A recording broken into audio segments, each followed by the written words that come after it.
This is the Old Phantom Comic Collection, Part 11. And today we're going to be starting off with The Treasure of the Aztecs. It's a new story, a brand new story, and the cover is done by Jim Shepard. So the story and the art is provided by Granberg and Jaime Vallve.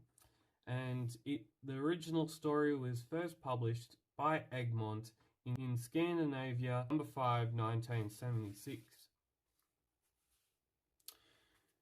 Now, you're probably wondering, okay, so this Phantom story is having a look at past Phantoms. It's going back into the Chronicles, and it's having a look what happened before our current Phantom, which right now, that current Phantom is quite in the direst state.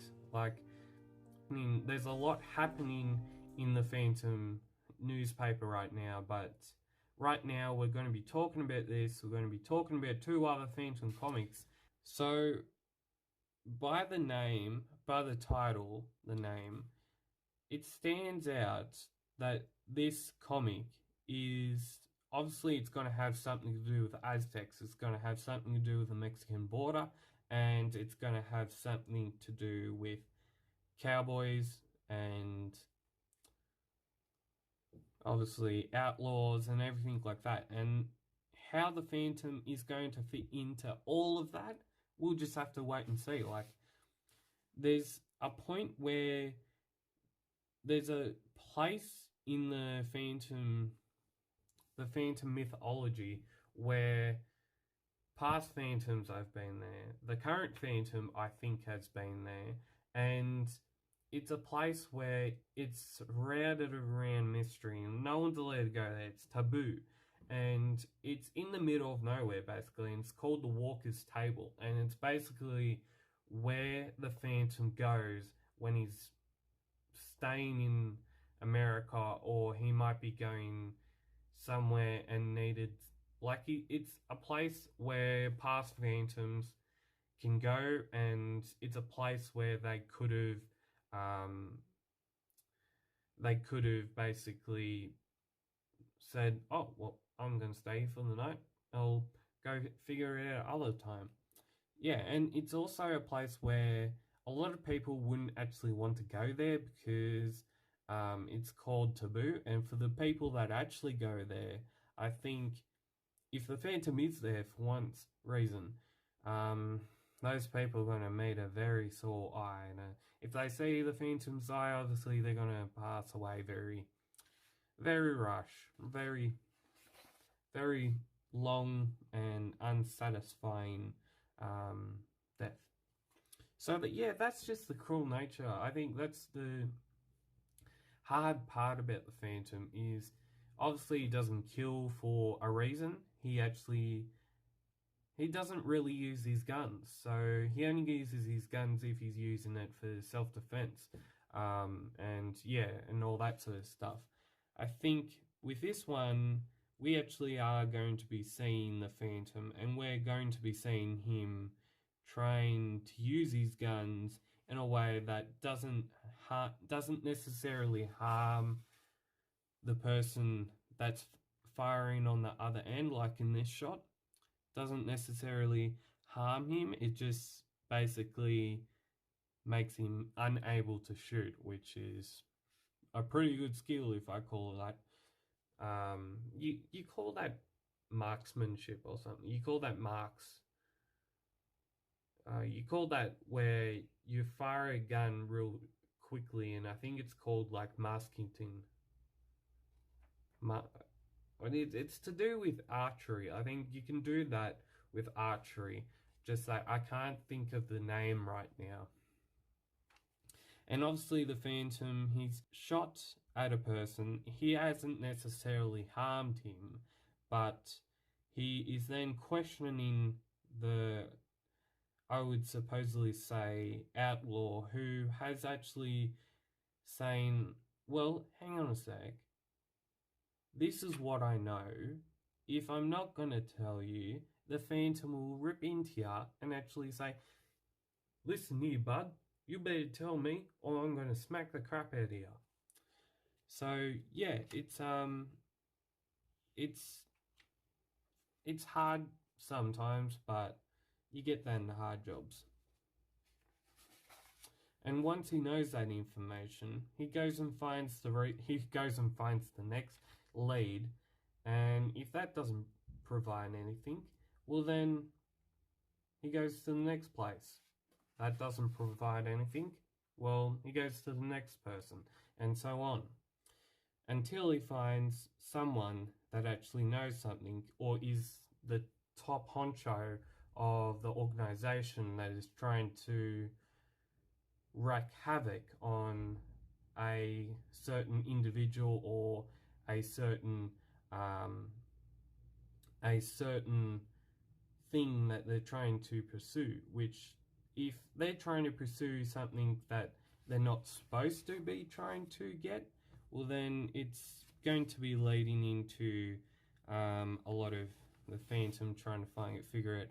So hang on a sec, why is this person pursuing this thing, and what is it good to them?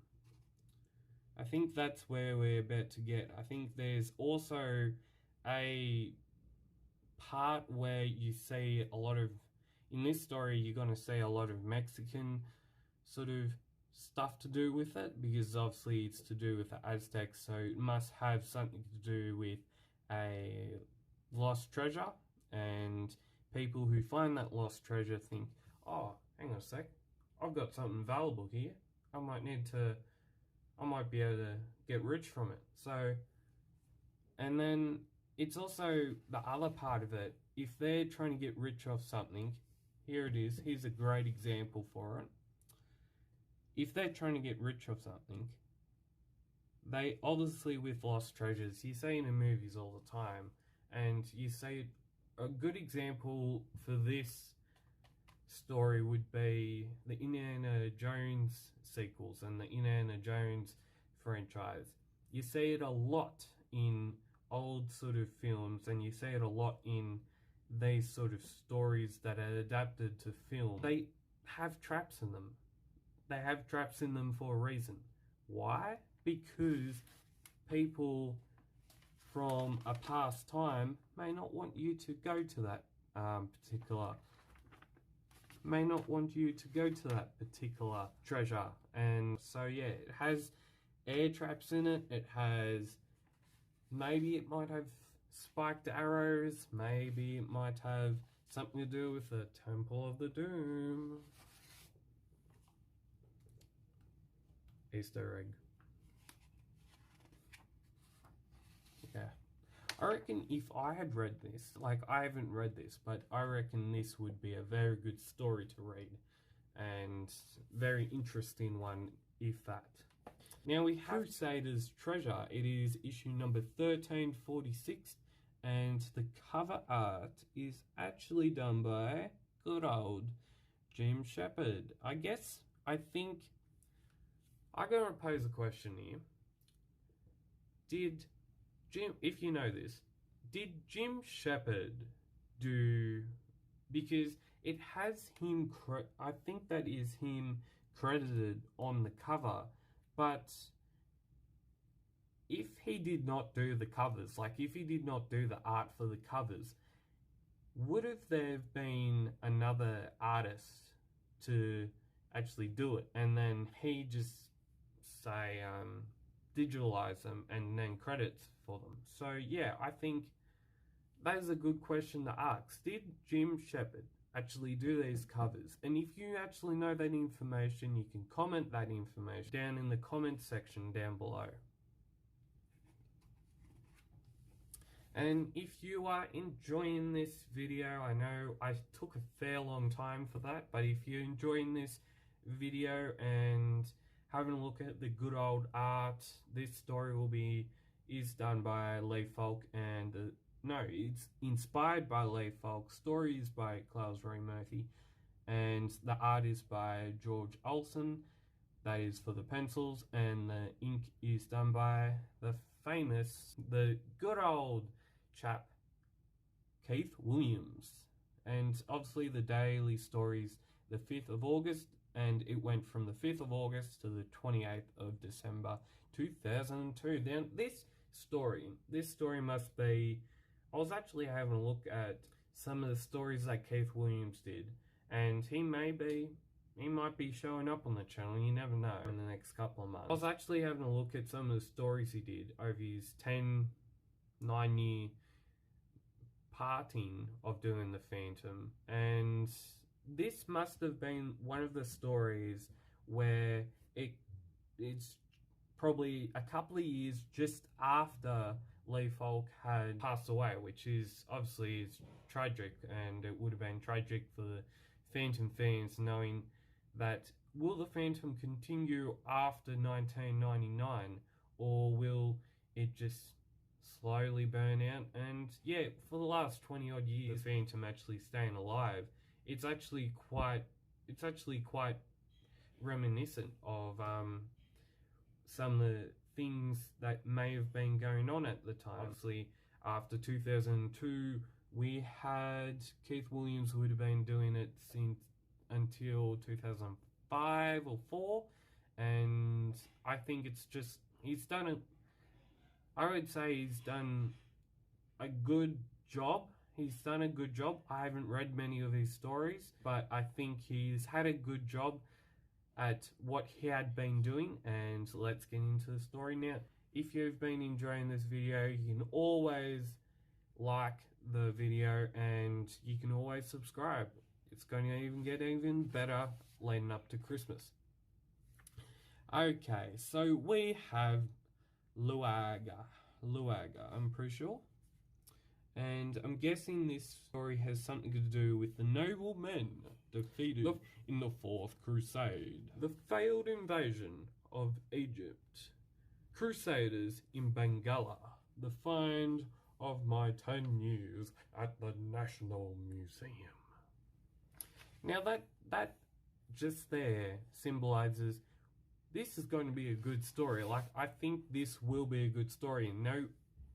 No reason why this can't be a good story. You've obviously got the story writer is the one and only Claes Reimerthi, who, if you don't know, he obviously passed away, I think, last year? Yeah, it was last year, because Egmont did a tribute cover for him, and a tribute book for him, and he was amazing at how the stories, he was amazing at what kind of stories he could create. Like, some of my favorite stories are actually done by him, and it's just amazing what legacy he actually brought. And it's, I think, the same legacy.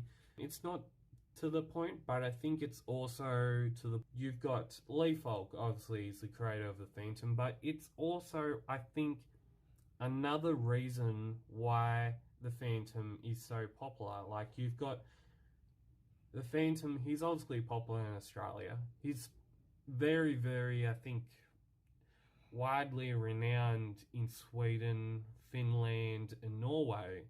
And I guess that is the reason why he's probably popular in Norway, Sweden, and Finland, is because I would say Claes Reimerthi's been working on the Phantom and doing Phantom stories since 70s and 80s, and probably even to the point where you could say Norman Walker was a great storyteller. Like, his work on, I think, the Pirates of the Red Dragon saga, that is one of the best.